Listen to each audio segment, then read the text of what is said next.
皆さんごきげんよう、上川薫です。中東シリア情勢がいよいよ緊迫化しています。毎日のようにシリア政府軍の破綻に向けたニュースが次々と舞い込んでおり、アサド政権にとっては時間の経過が常に彼らにとって強大な敵となっています。シリア情勢の動きは非常に激しく、毎日のように重大な情報が飛び交っていますので、ぜひともこのチャンネルの動画で情報を更新していってください。それでは早速、シリア情勢の解説を始めます。まずは、まっさらな地図を使ってシリアの地理情報から確認しておきます。現在、反政府側の主力となっている HTS は北部から南へと進んでいます。まず最初に攻略したのがアレッポ。そのアレッポを落とした後にハマーを落とし、現在はその先端はホムスへと到達しています。現在ホムスの町に対する攻略戦では、最初に町を守っているシリア政府軍側に対して投降を呼びかけました。それに伴ってすぐに戦闘は始まりませんでした。その呼びかけを行うのと同時並行して部隊は町の北側、東側、西側を抑えて町の守備隊に対する圧力を強めています。そして投降の呼びかけに応じなかったことから現在 HTS はホムスの町の中心部に向けての進軍を行っています。HTS がホムスを落とすことができれば地中海沿いの政府軍及びロシア海軍はアサド政府との地上連絡が断たれることにより情勢が大きく反政府側に傾くこととなります。そしてこちらは戦争研究所の発表しているそれぞれの勢力の制圧している地域。赤色のアサド政権が抑えている地域が一番広いわけですが、実際にはシリア中部についてはもはや政府軍の部隊はいないかもしれないと言われています。紫色の部分はクルド系の人たち、灰色の部分が今回の攻撃の主力となっている HTS です。そして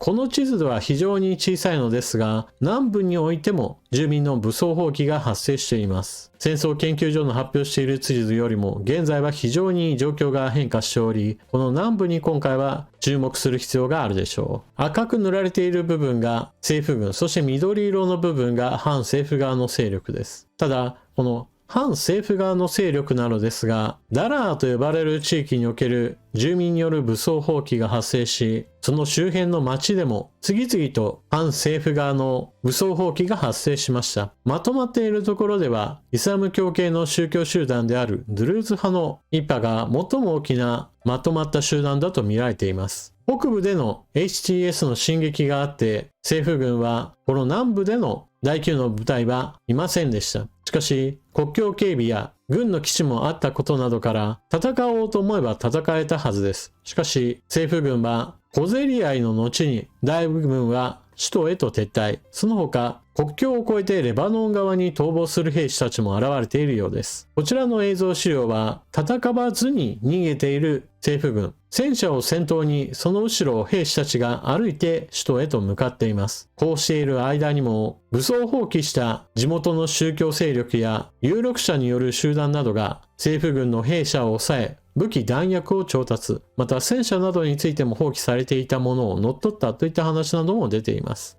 北から南へと向かっている HTS よりもこの南部で発生した武装蜂起の方が首都ダマスカスには最も近く、現在その先端はダマスカス中心域から20キロ程度まで迫っているそうです。単純な兵力差で言えば政府軍の方が戦車や装甲車など正面装備が整っていますから、本来であれば住民の武装蜂起だけではこれを倒すことは難しいものです。しかしシリア政府軍の方はどんどんと兵士が逃亡しているといったことなども伝えられており、単純な数の差だけではないところで勝負が決まるかもしれません。南部で政府軍兵士たちが国境を越えて逃げているという話をしましたが、同じようなことが東部においても発生しています。東部ではクルド系の反政府勢力と睨み合っているのですが、これらの部隊のうちいくらかは首都に戻ってアサド政権中枢を守れという命令が発せられました。実際にその命令に基づいて首都方向へと逃げていく部隊もあったのですが、全く違う方向へと進んでいく部隊がありました。シリア東部において政府軍の一部が本来の命令である首都ダマスカスではなくイラク国境側に向けて進行、そのままイラク軍に越境降伏するというような報道が出ています。これらの兵士たちは一応亡命扱いという感じにはなるかとは思いますが、反政府側と戦って命を落とすことを恐れたと言われています。これまでアサド政権は住民に対する拷問や殺戮などを繰り返していましたから、現在のアサド政権が倒れた場合、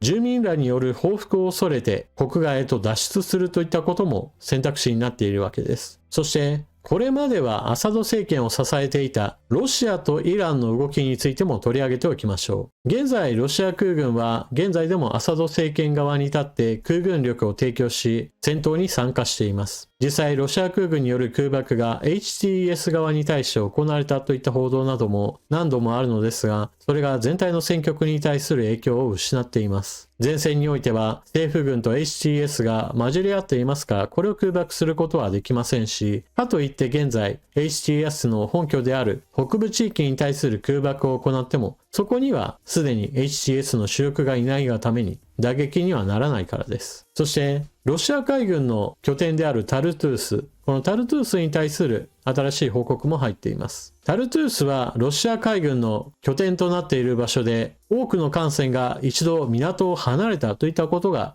戦争研究所によって報告されました。しかしその後多くの船は海上に停泊したままで完全にシリア国外へと出ていったわけではなく、まだ残っている船も港にはあるそうです。そしてタルトゥースへ向けてロシア軍の提供していた兵士へ、もしくは防空部隊などが今は向かっているそうです。現状ロシア軍は空軍力はアサド政権側に提供していますが、地上兵士については今は逃げの一手のようで、タルトゥースから船に積み込んで大型兵器を逃そうとしているのかもしれません。もちろんこれはアサド政権が持ちこたえたのであれば、またいつでも手助けするといった臨機応変さを保とうとしているのでしょう。ただ臨機応変といっても今のところロシア側は現在の状況をかなり絶望的な目で見ているようです。プーチン大統領はシリアを降伏させようとしている。バシャール・アル・アサドはロシアが彼を救わないだろうと知らされた。スカイニュースアラビアが情報筋の話として報じたところによると、ロシアには現在他の優先事項があるため、アサド大統領はロシアの介入はたとえあったとしても限定的であると知らされたという。アサド政権側は前線での敗北を否定し、部隊を再配置し、ロシア戦闘機の支援を受けて反撃を開始する準備をしていると述べました。こうしたアサド政権側の発表なわけですが、そもそも今のプーチン大統領にはシリア情勢に対する援軍を送り込む余力がありません。この記事の中で他に優先事項があるというのは、まさにロシアによるウクライナ侵略で、ウクライナ軍との激闘を考えると、シリアに大部隊を送るといったことは今の選択肢としてプーチン大統領にはないのです。現在アサド大統領は沈黙を守り続けています。彼の家族は現在ロシアに滞在していると見られていますし、交換についてもシリア国外へと脱出している様子なども報じられました。またそうした意味ではアサド大統領は今シリアにいるかどうかすら怪しいと指摘するジャーナリストもいます。これは確認が取れないからそのような話が出ているだけで、実際のところどうかは全くわかりません。何にしてもアサド政権は現在のところ非常に脆弱な状態になっていることは明らかであり、ロシアから支援が受けられないという話は現在の政府軍崩壊の大きな後押しとなっています。また前回の動画でホムスの町に対する援軍として隣国レバノンにあるイラン系の武装勢力ヒズボラから戦闘員がいくらか入ったかもしれないという話、その後送られた部隊はかなり少数で全体の戦況にはまず影響がないだろうという話になっています。またイラン自身がアサド政権の支援のために入れていた軍事顧問団などについてはシリアを見放すのではないかと言われています。それがこちらの記事。イラン、シリアから軍人と外交官の避難を開始。ダマスカスのイラン大使館と対外作戦を担当する精鋭革命防衛隊コッズ部隊の指導部はシリアからの避難を開始した。ニューヨークタイムズ紙がイラン及び地域当局者の情報として報じた。今回の撤退はイランがもはやシリアのアサド大統領に権力を維持するのに十分な支援を提供できないことを示している可能性があります。ニューヨークタイムズによると、一部のイラン外交官とその家族、イランの民間人は12月6日朝からシリアから出国を始めた。避難者の一部は飛行機でテヘランに運ばれたが、他の避難者は陸路でレバノン、イラク、シリアのラタキア港に向かった。特にイランから派遣された高位の将軍2名がすでにイラクに逃亡したとニューヨークタイムズは指摘している。また、イランの国会議員、アフマド・ナデリ氏は、シリアは崩壊の瀬戸際にあり、我々はただ見ているだけだと述べた。ダマスカスが陥落すれば、イランはイラクとレバノンの両方で影響力を失うだろうと述べています。前回の解説動画から1日が経ちましたが、このたった1日だけでも様々なところでアサド政権崩壊に向けての歩みが進んでいます。東部南部における政府軍の兵士たちの逃亡といったものは戦わずして兵力の減少を招いていますし、またこれまでは北から南へと向かってくる HTS の一軍に対してこれを防げば少なくとも首都ダマスカスを防衛できるかもしれないという話だったわけですが、ここに来て南部における武装蜂起も発生しました。現在のところ HTS と呼応する形で別勢力としての武装蜂起が起こったような報道なわけですが、この真相については分かりません。もともとある程度 HTS が根回しを行って一斉的な